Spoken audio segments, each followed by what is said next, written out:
क्या आपको मालूम है कि भारत में किसानों की आय दुगनी करने का आइडिया कहाँ से आया?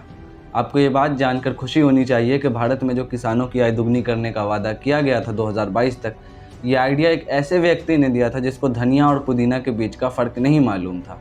आप इस बात को सुनकर के हंस सकते हैं, खुश हो सकते हैं कि ये क्या बात हुई कि जो व्यक्ति धनिया और पुदीना के बीच का फ़र्क नहीं जानता, उसने एक ऐसा प्रस्ताव लाया, ऐसा काम करने का दावा किया जो 2022 तक किसानों की आय दुगनी कर देगा। लेकिन ये बात सच है और आगे आपको वीडियो में समझ आएगा। लेकिन फिर से आपको बता दूं कि हंसने और खुश होने से पहले आप वापस से उन दिनों को याद करिए, कैसे कड़ाके की ठंड में देश की राजधानी में बैठे किसान, कई बॉर्डरों पर बैठे किसानों ने धरना प्रदर्शन किया था, लाठीचार्ज झेला, वाटर पंपिंग झेला, बहुत कुछ झेलते हुए कई किसानों ने अपनी शहादत दी। करीब 500 से अधिक किसान उस आंदोलन में मारे गए। उनकी शहादत को भी आप याद रखिए, उसके बाद आप खुश भी होइए और आनंद भी महसूस करिए। आज की इस वीडियो का सारा श्रेय द रिपोर्टर्स कलेक्टिव के पत्रकार श्री गिरीश को जाता है।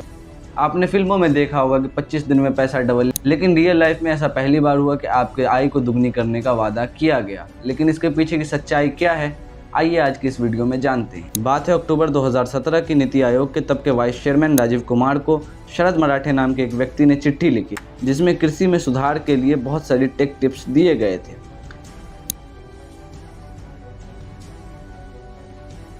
आपको ये बात बता दें कि राजीव कुमार और शरद मराठे पहले से एक दूसरे को जानते हैं, मतलब उनके अच्छे ताल्लुकात थे। इसीलिए शरद मराठे की इस चिट्ठी को राजीव कुमार ने हाथों हाथ ले लिया, मतलब नीति आयोग ने हाथों हाथ ले लिया। मराठे न केवल राजीव कुमार के करीबी थे बल्कि भारत सरकार के भी काफी करीबी थे। You know in English we call the friend, वही करीबी दोस्त भारत सरकार के भी मराठे थे। कैसे थे अब आप आगे समझिए। 2019 में स्पेन की राजकुमारी से मुलाकात के लिए जो प्रतिनिधित्व मंडल का गठन किया गया था, उस मंडल में मराठे का नाम भी शामिल था।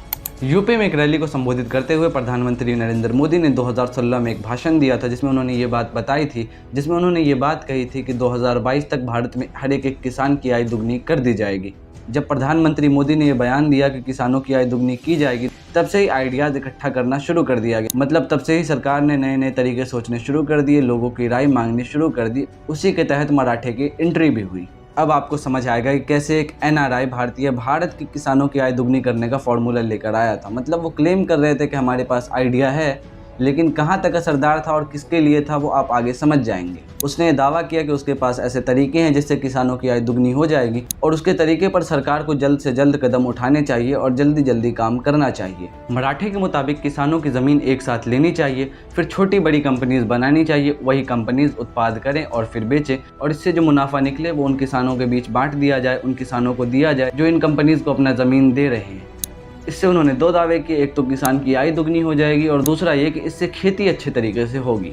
मराठे यहीं नहीं रुका, उसने इस काम पर नज़र बनाए रखने के लिए एक टास्क फोर्स गठन करने का प्रस्ताव भी रखा। उसके बाद उसने 11 लोगों की सूची बनाई जो उसके मुताबिक इस टास्क फोर्स के टीम के सदस्य होने चाहिए, और उस 11 लोगों की सूची में इसने अपना नाम भी शामिल किया। मगर ये इतनी चौंकने वाली बात नहीं है। मराठे सिर्फ इसी टास्क फोर्स के सदस्य नहीं रहे हैं, इससे पहले वो कई और टास्क फोर्सेज के सदस्य रह चुके हैं। 2018 में आयुष मंत्रालय की टास्क फोर्स का अध्यक्ष भी नियुक्त किया गया था मराठे को।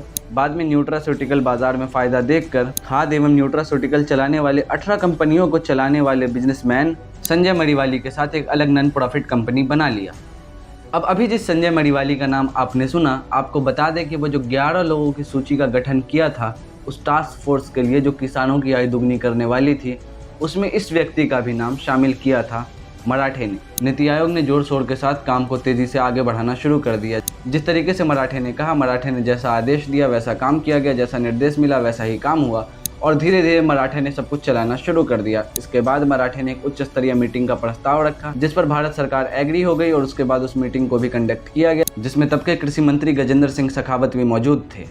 इस मीटिंग में 16 लोग शामिल हुए, जिसमें से 7 व्यक्ति ऐसे थे जो मराठे के अपने यार करीबी दोस्त थे, जिसका मराठे ने खुद ही चयन किया था, और 9 बाहर के सरकारी लोग थे, जिसमें एक व्यक्ति खुद तब के कृषि मंत्री गजेंद्र सिंह शेखावत थे।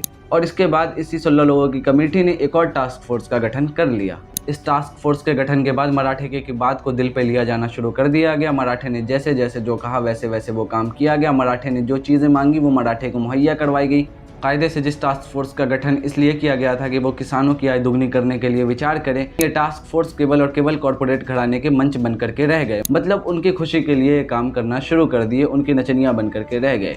और फिर इसी टास्क फोर्स ने जो कॉर्पोरेट घरानों के नचनिया बन करके बैठे थे, उन्होंने अपनी पहली मीटिंग में इसी बात पर जोर डाला, मतलब इसी 3 कृषि कानून के बारे में बात किया, जिसके बाद प्रधानमंत्री नरेंद्र मोदी ने इन कृषि कानूनों का ऐलान कर दिया और उसके बाद से देश भर में धरना प्रदर्शन शुरू हो गए। अब आप समझ तो गए ही होंगे कैसे एक एनआरआई बिजनेसमैन भारत की राजनीति में प्रभाव छोड़ता है। तो आप समझ लीजिए कि भारत का बिजनेसमैन कितना प्रभाव छोड़ेगा। ये मैंने आपको सिर्फ एक आर्टिकल के बारे में बताया है। ये आर्टिकल का दूसरा अंक छोड़ दिया क्योंकि उसमें आगे फिर इसको विस्तार से बताया गया है कि कैसे किसानों की मौत हुई, कैसे गौतम अडानी का नाम आता है, वो आपको अगली वीडियो में बताएंगे। लेकिन फ़िलहाल के लिए आपको ये समझाना इसलिए ज़रूरी था क्योंकि कल परसों की ये खबर है, आपको पढ़नी चाहिए कि हरियाणा के बॉर्डर पर खड़े किसानों को पुलिस ने लाठीचार्ज किया है, उन्हें लाठी से मारा है। ये खबर आपने मीडिया में कहीं पर भी नहीं देखी होगी।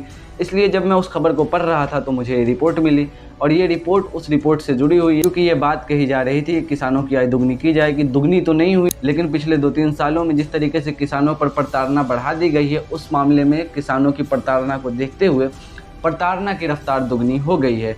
और अगर आपको समझ में नहीं आया अभी भी तो अगली वीडियो का इंतज़ार करिए, जब इसका पार्ट 2 लाऊंगा तो और क्लियर हो जाएगा। तब तक के लिए आप मेरे इस चैनल को देखते रहिए, मेरे चैनल को सब्सक्राइब करिए और बेल आइकन को भी दबा दीजिए ताकि आप तक नोटिफिकेशन पहुंचती रहे और बने रहिए हमारे साथ। धन्यवाद।